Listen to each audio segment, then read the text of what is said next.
It is no secret at this point that the 2023 New York Yankees season has been an absolute failure, and it will continue to be a failure. The Yankees will miss the playoffs for the first time since 2016, and now actually run the risk of having the first losing season that the franchise has experienced since 1992.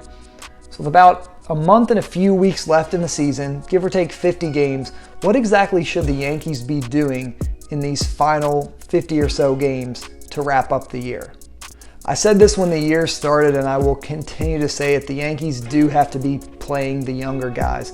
Now, Oswaldo Cabrera has obviously struggled mightily this year. He's been demoted to AAA, but he hasn't gotten even the chance to have consistent at-bats at the AAA level because of injuries. He's been called back up, but he still hasn't gotten consistent at-bats at the big league level. At this point, Cabrera is a guy that the Yankees just have to stick with and find a way to find him to get on the field for the rest of the year and just see what he can do. Obviously, you would hope the hitting coach, Sean Casey, could maybe give him some advice, some tips, and he could try to find some semblance of what he had in 2022. On the flip side of that, Anthony Volpe has started just about every game at shortstop for the New York Yankees, but it hasn't exactly gone how the Yankees have hoped. Now, the Yankees were expecting Volpe to be a pretty good player, and he was obviously one of the top 10 prospects in baseball coming into the year. He gets named the starting shortstop, and he has shown some glimpses that he can be a good starting shortstop in the league. Obviously, his arm strength is a concern. He's shown a little bit of power, his speed plays, and he's going to steal plenty of bases in his Yankee career. The average has been around 212, 220 throughout the year. Sometimes he overswings. He's missed out on a lot of breaking pitches. Volpe just hasn't been able to handle MLB pitching for the most part this year, but I like that the Yankees have stuck with him. If there's one positive the Yankees can take with Anthony Volpe this year, it's that he has stuck through it, and he's been through his first year. So heading into 2024, at least Volpe will have a full year of Major League Baseball experience under his belt, and you hope that his second year won't necessarily be a sophomore slump, but he'll be able to rise and get better and better. In some ways, it's been a little frustrating for the Yankees when they look at other teams, especially you look at the Baltimore Orioles with Gunnar Henderson and Adley Rutschman, some of those other guys that have been instant impacts for their team, guys that have burst onto the scene and been the star from day one. Volpe hasn't been that way for the Yankees, and I think they hopefully were expecting him to be a surge of energy and this force that is obviously a Rookie of the Year candidate, and that just hasn't worked for Volpe this year.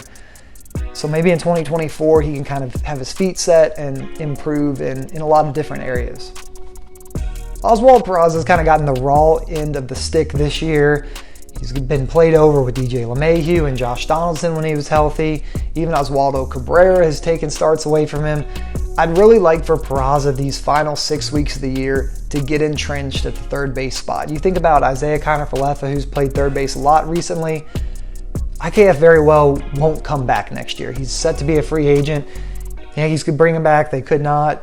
Peraza needs a chance to play, and he needs a chance to have consistent at-bats. Obviously, he hasn't looked good at the plate at the Major League level this year, but he's looked good at AAA, if that means anything. I think he needs a chance to play every day. He had about a 2-week window for the Yankees that he was getting some consistent at-bats, but he just never looked quite comfortable in the box. This is the Yankees' chance. They're not making the playoffs. They need to see what Peraza can do. Play him at third, play him at short, play him at second. You want the Yankees' infield combination for the next 10 years to be Peraza and Volpe. Who's at second, who's at short, I don't care. But these guys need the opportunity to play together these final few months so the Yankees can see what they have going into 2024. And hey, if Peraza does well and the Yankees don't have a spot for him, you can trade him and he can have value. But at this point, I'm not sure how much value other teams think of Peraza because the Yankees haven't given him a shot at the Major League level. Everson Pereira has been a guy, his name has been circulated these past few weeks as a potential to fill in for left field. I say do it. Bring him up. He's hit extremely well at AA and AAA this year. There's no reason that the Yankees shouldn't give him a shot these last few weeks to just see what he has. If they want him to be the starting center fielder or the starting left fielder next year, you might as well give him some run because I doubt Harrison Bader comes back at this point. He's going to be wanting a multi-year contract. He's an often hurt center fielder. They already did that with Aaron Hicks. I I think the Yankees will stay away from Harrison Bader, and it's going to be a poor center field market in free agency this year. Some other team is going to scoop up Bader, and I'm okay with that at this point, simply because I don't think his injury history is something that the Yankees should go after and pursue in a long-term deal. So because of that, they need to have these younger guys in the outfield get a shot. Jason Dominguez is another name. I don't think he's quite ready. It would be nice to see him in AAA a little bit toward the end of the year. But hey, if he can get 2 weeks in the major leagues in September, why not play Dominguez and see what he can do? I think that at least gives the Yankees and their fans some hope that, hey, this team might have something new, something fresh coming into next year.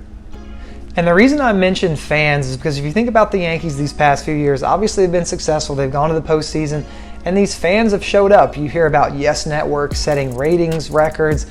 Season ticket holders, single game ticket holders are on the rise. Yankee fans have showed up for the Yankees, but the team hasn't quite done that this year. And I think there's going to be a little bit of frustration among fans, as there should be, because this team just hasn't played to expectations. Yes, there's been injuries.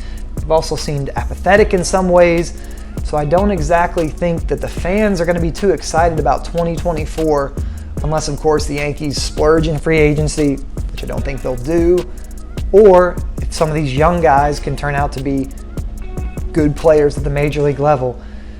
The Yankees owe it to the fans to add some level of hope, some level of excitement coming into next year, because they're going to miss the playoffs. So how exactly can the Yankees sell 2024 to the fans, considering how bad 2023 is? With all that being said, the Yankees are going to close out the year. They've got another 50 games left. They're still about 5 games back of the wild card, so there is that little chance, and there is that little bit of hope. It's not going to happen. The Yankees will not be a postseason team, but I think fans want to see the team compete these final few weeks of the year. With that being said, what do you want to see the Yankees do these final 50 or so games to improve the roster, or give guys a chance, or maybe bench guys? As always, thank you for watching. Let me know what you think. Like, subscribe. We'll see you next time.